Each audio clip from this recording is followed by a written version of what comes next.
All right, g'day, g'day. Welcome back to Collectivitis podcast, where we dissect the disease that is collectivism. My name's Pietro. This is Floyd. How you doing, What up? Floyd? I'm good, mate. Yourself? I'm a bit sick, Hmm.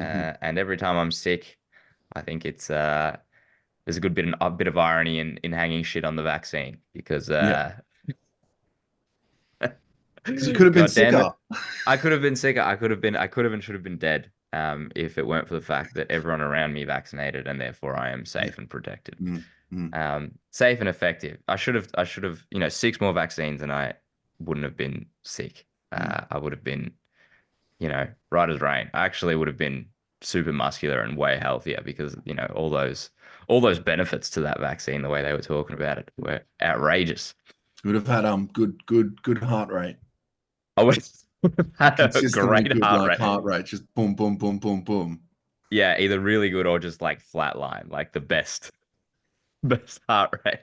Having a low heart rate is usually a sign of being like physically Mm, fit and physically healthy. Like mm, athletes and marathon runners have really low heart mm. rates. Yeah, well, a flatline heart rate of zero is the most healthy you can get if you go by that logic. So there were a lot of really, really healthy people thanks to the vaccine as well. And if that doesn't get us demonetized on YouTube from the $0 that we make per episode, then I don't know what will. It's okay now. So you get the little tagline, I reckon. Yeah, we get it That's quite often. yeah, The yeah. COVID information check. We're definitely hoping to get it today. I think you get it even just by mentioning the word COVID. So I It's wonder a when that'll sign go of away. it's like you've earned your stripes when you get that. It's like, yeah, all right, we got it. We're pissing We someone off. Yeah, early on we were really trying hard to get it, and then I think now it's just like some algorithm that hears you say the word Yeah, because their speech recognition is really good. It's mm, probably AI. It's probably AI is just yeah. fucking tagging us, dogs.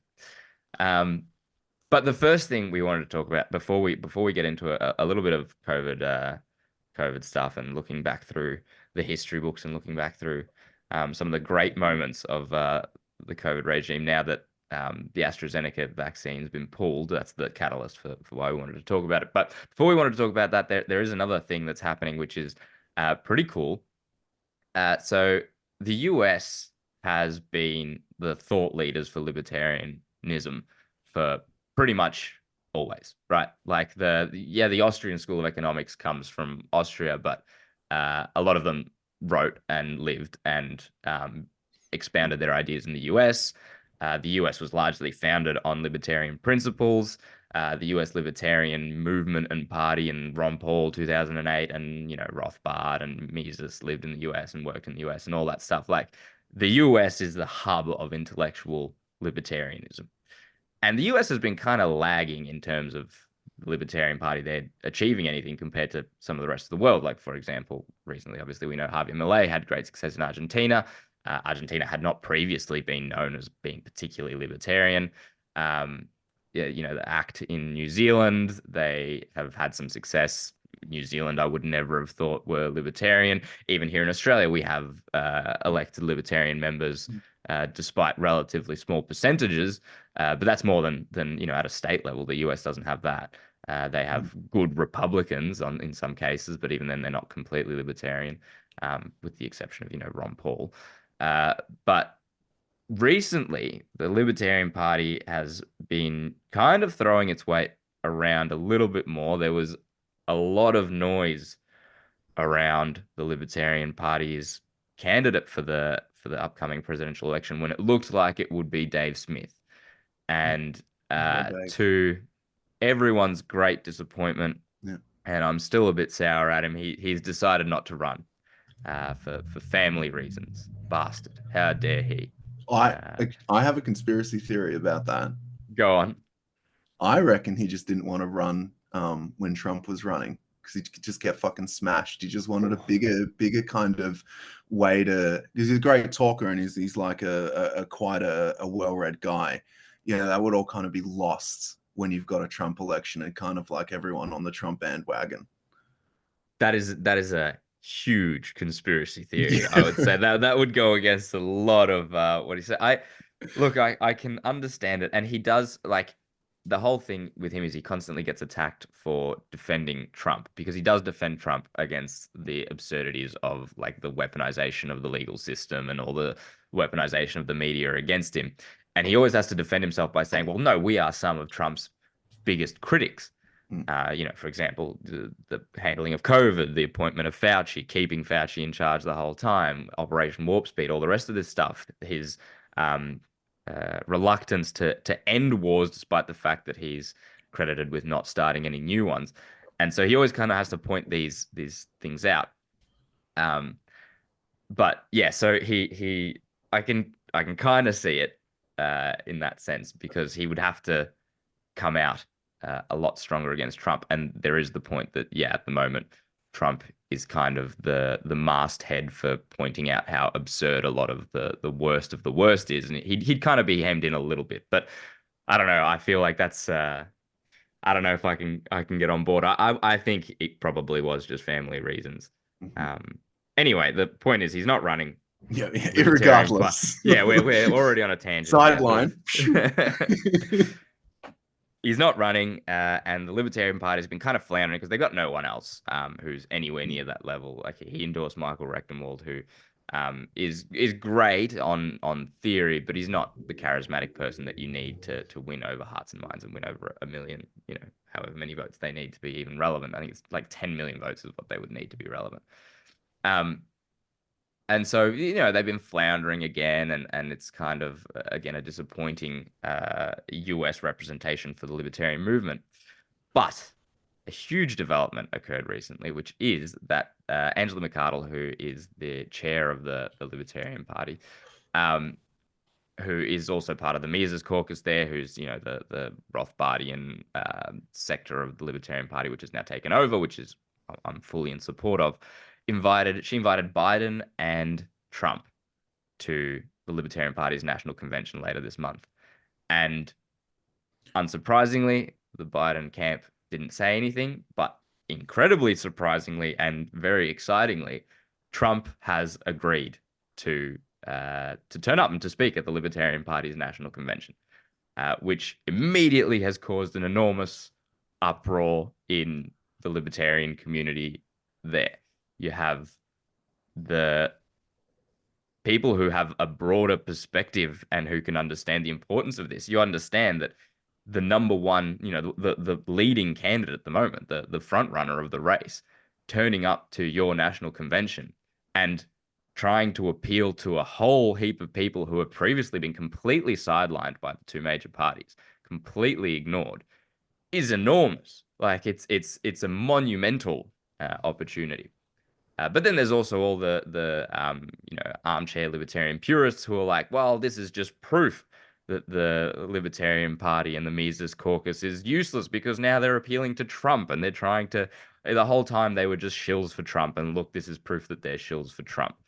And there's been this whole conversation. It's caused a huge Twitter uproar and all the rest of it. And yet Trump is turning up, and more so, even RFK is also going to be turning up. So he's also shilling and pandering to the libertarians, as he has already done a few times. So anyway, that's the broad strokes. What are your thoughts on it? Let's dig in. Yeah, I mean, I'm a bit agnostic on this. I don't really have the kind of emotional investment in this. Honestly, I think this is Trump just farming for votes or farming for people to like him. You know how Trump is. He's a businessman, all that type of stuff. I don't know if what his campaign's like, if they've just been like, hey, you're going to this, or he's like, yeah, I'll go to this. I think it'll be extremely funny to watch, as with anything with Trump. But I think, from what I saw, it's like a thing that happens annually. They'll always invite other people there and come. But it's interesting. I don't think it's going to sway Trump towards kind of libertarian ideals and stuff, or at least probably more appropriately Trump's campaign.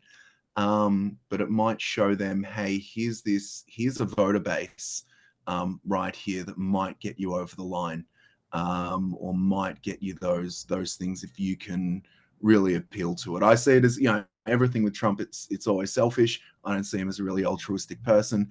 But I think at least you might get some media for them, might get that spread. Even like people around the world who are hardcore Trumpites might even recognize that, and they might say, "Oh, well, libertarianism. Okay, this is kind of, I shouldn't hate these people as much because Trump likes them."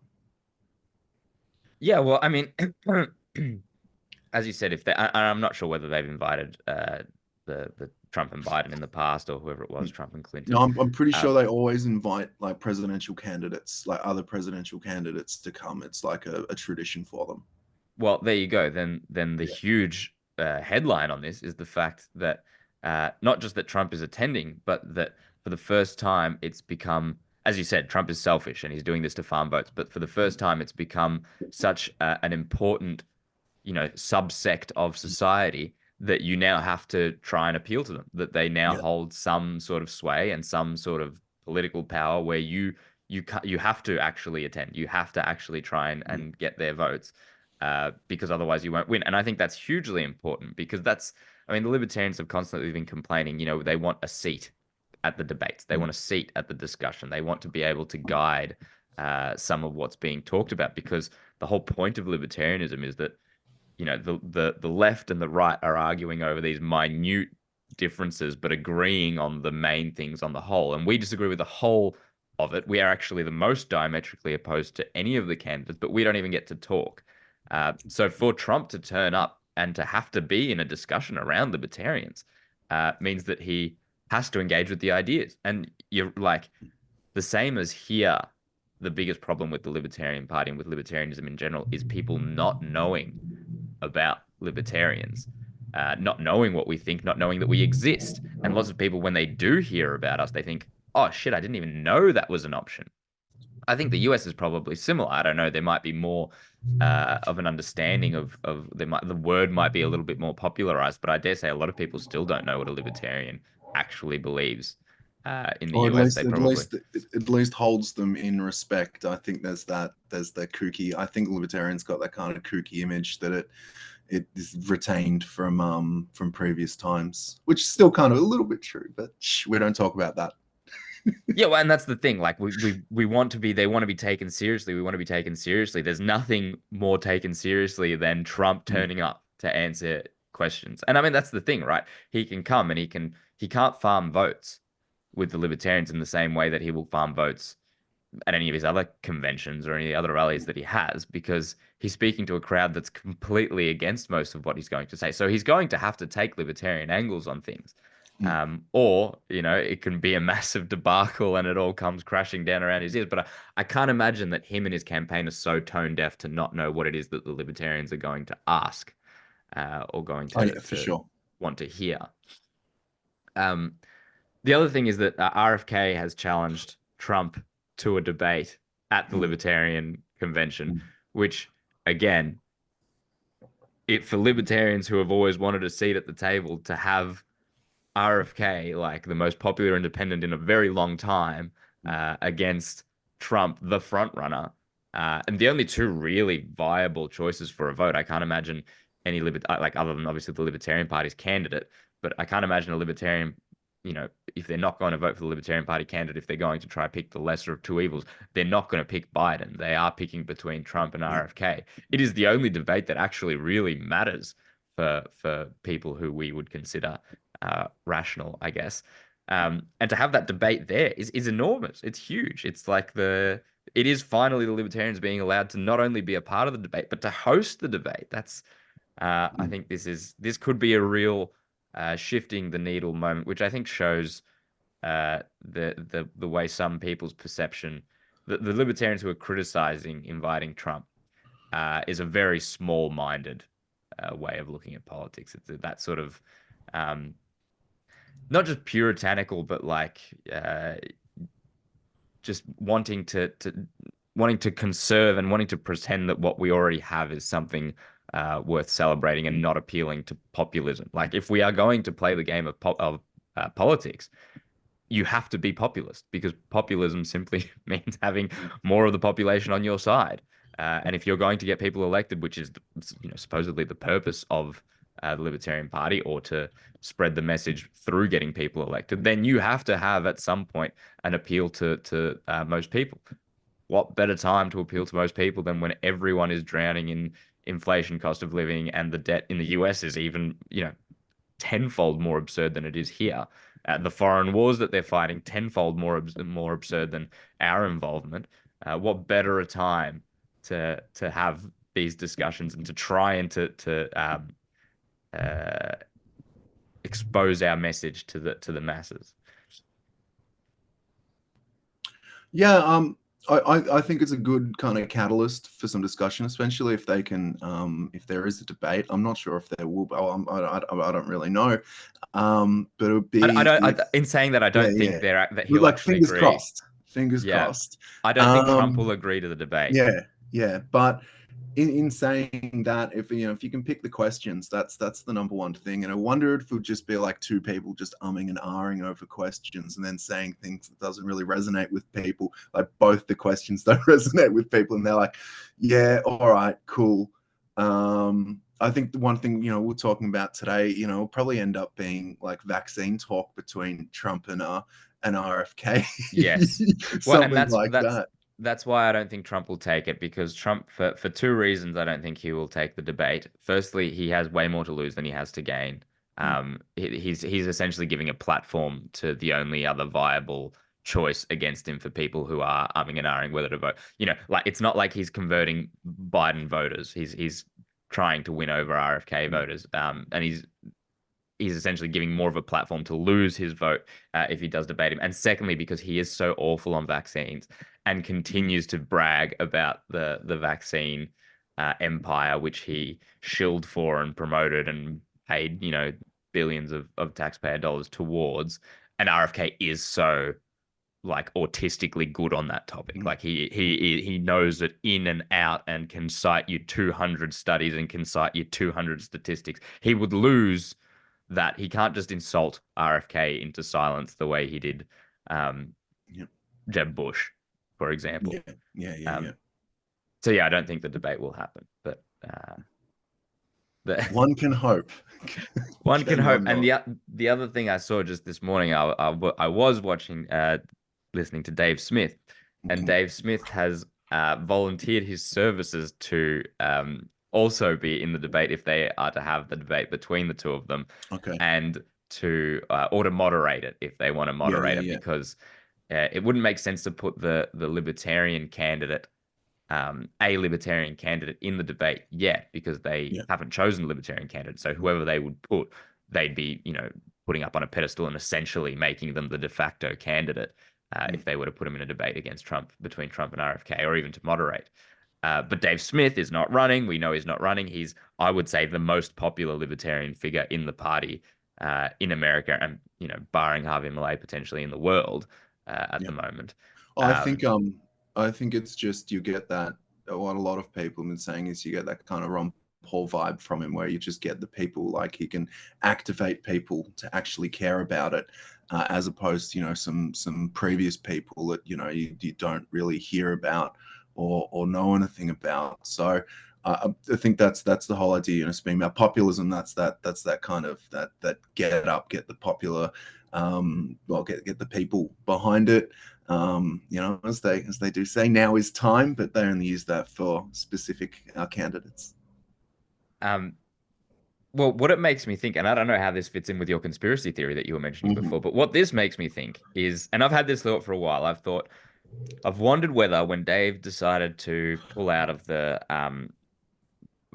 running for the Libertarian presidential candidate nomination, whether he has regretted that decision, considering that shortly after, I think he blew up significantly in popularity. Shortly Mm-hmm. after, he had a few really viral Joe Rogan podcasts. He had Tucker on his show. Tucker speaks very well about him. Tucker's blown up enormously since Yeah, yeah, leaving Fox, and the interview with Putin and all the rest of it. yeah. He's had RFK twice, Ramaswamy a few times. Like, he's kind Mm. of blown up in legitimacy since he Yeah. made that decision. He was always already very legitimate. He was already speaking with Rogan. He was already the lead libertarian figure, and all. He was already fantastic and all these things. But he has certainly had a bit of an explosion since, and I wondered whether he has regretted that and he's thought, oh shit, actually, given what's happened in the last few months, maybe I pulled the pin too early. And I don't know whether him volunteering now to host or to be a part of the debate or to um, moderate the debate is a case of him kind of going back into it and thinking, oh, I do still want to dip my toe in and be involved. I think I still have a lot to give here, and yeah, I wonder whether he regrets it, um, or Okay, whether he was never going to run. let's tweet him. Let's be like, yo, Dave, do you regret that, bro? Like,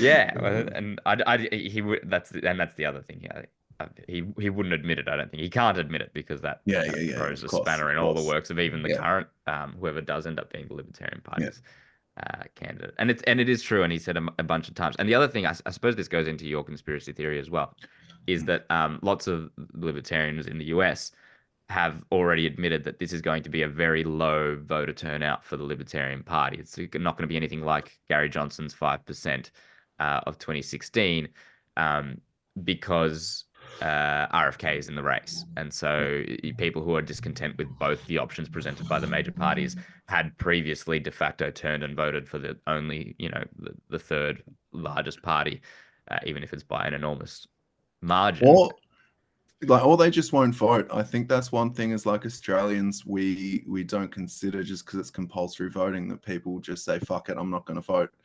And that's one of the things, one of the liberties they can do over there, thankfully, or luckily, should I say, as an Australian.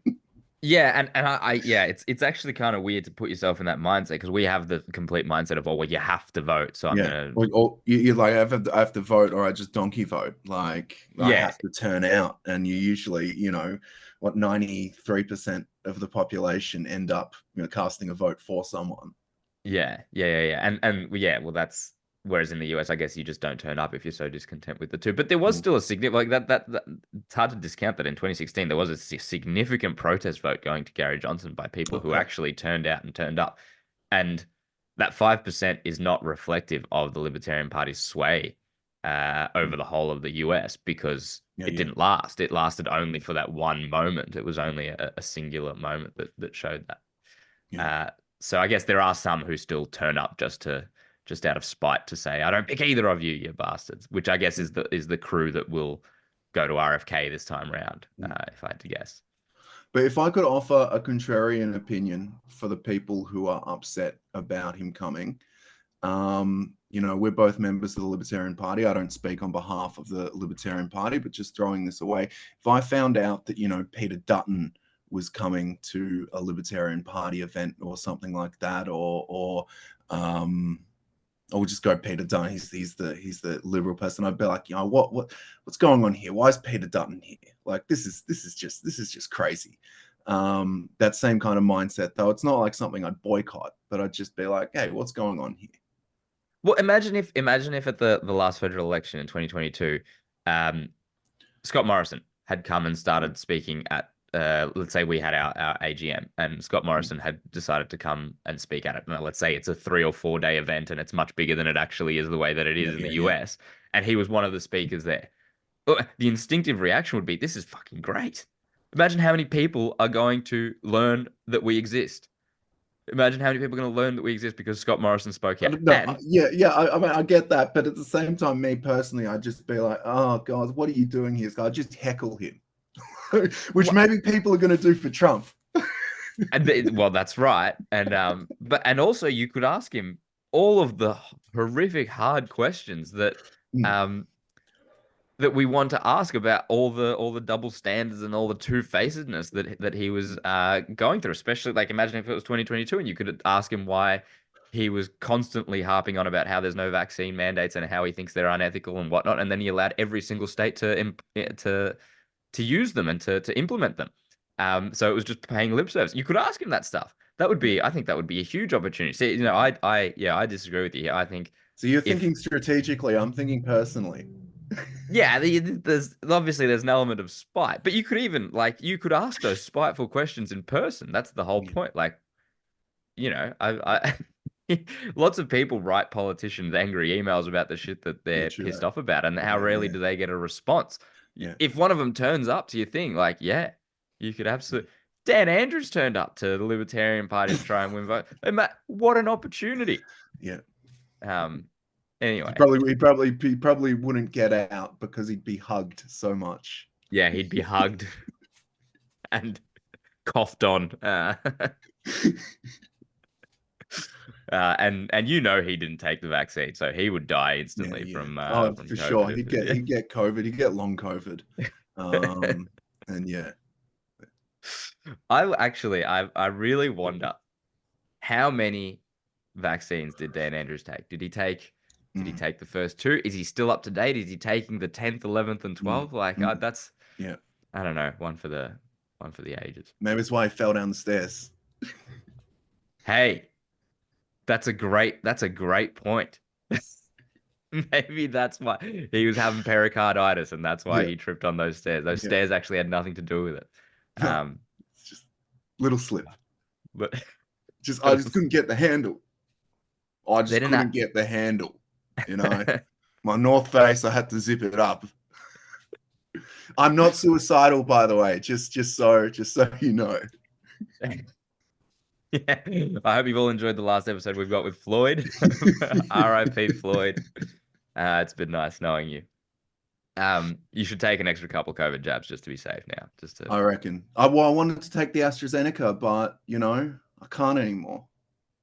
Well, what a segue. And what a segue into our into our next point. Great, mate. So the other thing we were going to talk about is that so AstraZeneca has been taken off the market. It's been taken off the market the way they claim it. It's because there's no longer demand for it.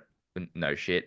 Um, but it's also amid the admissions that they've made themselves that there are rare but serious injuries that have been attributed to AstraZeneca, blood clots, and others, which have caused harm and death and whatnot. Which anyone who was paying attention already knew this. In fact, anyone who was paying attention already knew this about not just AstraZeneca but also Pfizer and the rest of them way back in 2021. But now that it's a little bit more open that you can talk about it and that the heat around it is stopped because, I mean, there's no mandates anymore. They can't push this anymore. You can talk about this sort of thing. So AstraZeneca has been dropped. It also coincides with, interestingly, so I don't know if anyone of our Australian audience is too familiar with, but so Chris Cuomo, who was a former CNN anchor, and he's the brother of, at the time, Andrew Cuomo, who was the New York State governor during COVID, during the whole pandemic and lockdowns, and he was an absolute shill for vaccines, and he was an absolute hound against anyone against them. He was your equivalent of Dan Andrews on the podium every day talking about how you're a neo-Nazi if you aren't taking them, kind of thing. Except he was doing it through the media rather than as an elected politician. His brother was the elected politician doing the same thing, and he is doing a little bit of like an apology tour. He's been a regular on. He's appeared on like Timcast, and he's appeared on Patrick Bet David's show, which are all these kind of like alternative um, podcasts that go against the media system. And he's been doing like somewhat of an apology tour where he's admitting that he's been somewhat wrong. And, he's talking about how he himself is vaccine injured, funnily enough, and how all the stuff they said about ivermectin is completely absurd. Remember, we were told that ivermectin was horse dewormer and it was banned. Its use was banned and you couldn't get it, despite the fact that prior to COVID, it had been used billions of times on humans, and it was completely, zero risk, and it had won a Nobel Prize as a medication for how effective it was as an antiviral medication, and it was lambasted as horse dewormer. So around all this, all the context of all of this, I suppose there's a few videos that I want to look at. I guess the idea is that we never got to do a victory lap. We never got to do a victory lap of we were right and you were wrong, and it's no one cares anymore. So it's Yeah, there are plenty of people trying to force it still, though. Yeah, well, but when everyone cares, you're not allowed to Yeah, say it, and you're yeah. treated as an outcast, and you're called a deranged lunatic. Mm, mm, And then now, when you're allowed to say, "Hey, I was right, and you were all wrong," yeah. no one cares anymore. And that's the way propaganda works, right? It's Mm, supposed to be really fervent in the moment, and then afterwards, it doesn't matter. And so no one that we know personally is still attacking us for not going with lockdowns or not going with vaccines yeah. and all the rest of it. And even, the heads of the heads, the guy who was blasting it on TV is now admitting and all these things. And so it's gone, right? But we didn't get to do a victory lap. We didn't get to do a victory tour. And the context of this is I want to show how you ivermectin, right, was an effective cure. And there was another one. It was like hydroxychloroquine, which early on they Yeah. were both banned, Yeah. and because they weren't owned by pharmaceutical companies, they weren't owned by Mm, anyone. They were publicly licensed. The license wasn't anyone's, so you could have it really cheaply, and no one would make billions of dollars of profit. And when you think of politicians and when you think of what they were doing, you have to remember that what they were really doing was nothing more or less malicious than shilling for enormous, massive, unimaginable profits for pharmaceutical companies during a crisis. They used a crisis that was largely manufactured, somewhat real, and they used it to shill and make enormous, you know, unimaginable profits for these companies. And I just want to show you how stupid the way that they were doing it was. So there's a few videos I've got. Problem, reaction, solution, I think it's called. Problem, reaction, solution. Yeah. Yeah. Okay. Yeah. Right. Yeah. So the first one is well, I don't want anyone to forget. The first one's not that funny. It's just I don't want anyone to forget that amid all of this, Dan Andrews always said that AstraZeneca was safe and effective. 24 hours. But as of yesterday, 1.641 million single doses and 940,000 double-dosed Victorians with AstraZeneca. It is safe, it is effective, but you just need to talk to a health professional before you make the choice that that's the vaccine for you. The best vaccine, as the Chief Health Officer tells us, is the one you can get today. Go online right now. There are literally thousands of AstraZeneca appointments available for you. Now, that won't be for everybody, but it will be for large numbers. And just so no one has any sense that they're on their own or they're making a decision that's different from many others, that's 2.6 million doses of AstraZeneca have been administered in our state. Many have made an informed choice to use this vaccine and to get their double dose protection as quick as possible and to play their part in the race to 80%. I thank them for that, and I encourage everyone else to get online, book one of those appointments. When you turn up, there will... All right, that's enough of that piece of shit. I'm getting PTSD from watching that. That's just I think you've said it before when I show Dan Andrews, you get PTSD and you squirt. Yeah, it's just it's hard. Yeah, well, I'll let you have a go at him first if you want, if you're not cringing too much. Yeah, well, I mean, obviously backed it. I don't know if it's just a talking point for him or not. But yeah, I mean, it's great. Just booking an appointment now, and we've got all this stuff available. And look how good. I mean, it's sales essentially, which I understand. At that point, you've got to sell.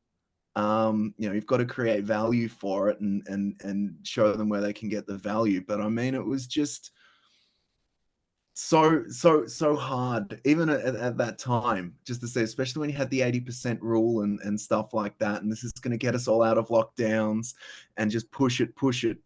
I don't know if there was that. Do you know if that was in response to like a question someone made about the vaccine or not, or was it just general? Who fucking knows? Yeah. I think it was in response to people who were reluctant to take AstraZeneca because they were waiting for Pfizer, and he was saying, "No, rush in, get AstraZeneca because we have heaps of AstraZeneca. It's safe and effective. I swear, it's safe and effective. It's now been taken off the market for not being safe and effective." Yeah, was it the first one out, or was there another one that was the first one out? Anyway, who cares? Yeah. Yeah, You're giving yourself PTSD about I know. I'm just triggered. I'm just triggered like a motherfucker right now. It's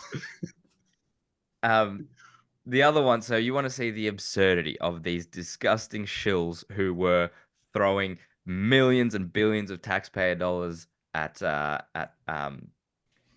pharmaceutical companies, and the thing is, like, you're right, the talking points, right? They got their talking points. They're all saying the same thing worldwide. yes.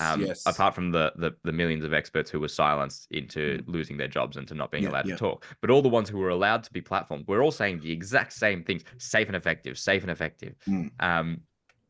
And yeah, sure, their talking points come from someone else, but someone's got to be accountable.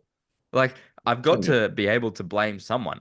I don't know the heads of the pharmaceutical companies; they're pieces of shit. But these guys, these are pieces of shit that I do know, that I can see, that are right there, and everything wrong with the way the state works and the government works is so highlighted in these moments, in these unique I guess, instances. Well, So, if someone sells you something that's crap, you don't blame the company, you blame the salesperson. yes, Because they were the ones that pumped up the value to it and that it was great. I mean, it was them that persuaded you to go get it.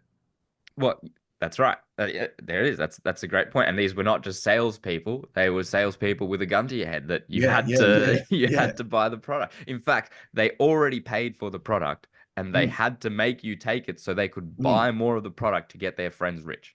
Yeah. Anyway, they get more absurd after this one. This next one's a classic. Great. I hope you enjoy this. Free fries when you get vaccinated. I got vaccinated. You're saying I could get this? These delicious fries? Wait a minute. But there's also a burger element to this? Let me check with Bill Neathart. Is it too early in the day to eat a burger? No. This could be breakfast? Okay. I want you to look at this and think about, again, some people love hamburgers, some don't. Really want to respect all ways of life. But if this is appealing to you, just think of this when you think of vaccination. Vaccination. I'm getting a very good feeling about vaccination right this moment. So that's Bill DeBlasio. He was the mayor of New York City. So weird that it's all concentrated on the areas that had like the highest lockdowns and the strictest rules. What do you think of Bill? I'm hungry now. It's getting to lunchtime, so I want a fucking burger. I think that was a farce. That was just, you could tell how many people are low information. Or I don't know, or their perception of people is low. I think that's what it shows more. And maybe people went for it. Hey, I can get a burger from doing this. But it's just how much they think of you as sheep. Yeah, and what they thought of the people who were rejecting the narrative. Well, they thought so idiots. little of like they really think you are backwards redneck piece of shit who can be coerced by fries and fries and a burger. And mind you, I'm with you. That burger and those fries look great. They actually, every time I see that video, I'm initially like think it's hilarious and I'm kind of enraged, and then I think, fuck, I would love that burger and those fries. They look tantalizing. But I guess the problem is now, since inflation, that burger is going to be a lot smaller. Oh, they could no longer offer a burger and fries with vaccination. It would now have to be, it would be a slider and a slider with some chips. It'd be like 3 chips, handful of chips, a small fries, and funny how it all ties in, and the inflation is their fault for this exact thing anyway. Anyway, this last one is is another Australian one. So again, one of the most locked down states. The border's locked far longer than anyone else's. Western Australia, Mark McGowan, and just how stupid everything around this narrative. Was. I think is this the one? I'll see if this is the one I'm thinking of. Yeah. So I'll play it. We'll see if you're Okay. correct. This is an important message to keep Aboriginal people safe. And the young message, a proper important one, to keep everybody safe one. You can die from the corona or get really sick. You will can pass away from this corona, or you will can get really sick one. The corona needle will protect kids, old people, men and women. Well, the young corona needle gotta keep them a safe one for all the kids and for all the men and women.